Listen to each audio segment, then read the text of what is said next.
ঘাটালে তৃণমূল নেতার দোকানে রাশি রাশি সরকারি ত্রিপল। তৃণমূল নেতার দোকান খুলতেই বন্যার ত্রাণ সামগ্রীর হদিশ। তৃণমূলের পঞ্চায়েত সদস্যের সরকারি ত্রাণ চুরির অভিযোগ ছিল, আর তারপরই ঘাটালে তৃণমূল নেতার দোকানে রাশি রাশি সরকারি ত্রিপলের হদিশ।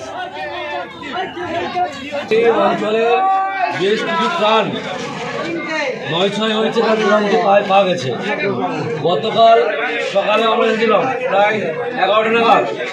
ওখানে আমরা দেখলাম অঞ্চল নিচে যে সব লোন থাকে, সংঘ যেটা বলছে লোন লেনদেন করেছে মায়া আদক মাথা, সেই এলাকায় অনেক ফাইল 9 হয়েছে।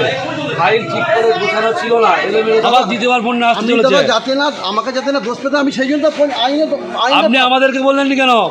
প্রশাসনকে বললেননি কেন? আপনি থানার ওসিকে বলতে পারতেন। আমি প্রধানকে বলেছি, আপনাকে বলা দিয়ে সেদিন বলেছি। আমি হাত ধরে বলেছি, আমি প্রধানকে বলতে বলেছি। ফোনই করছি, চলছে না তো। আমি তাকে বললাম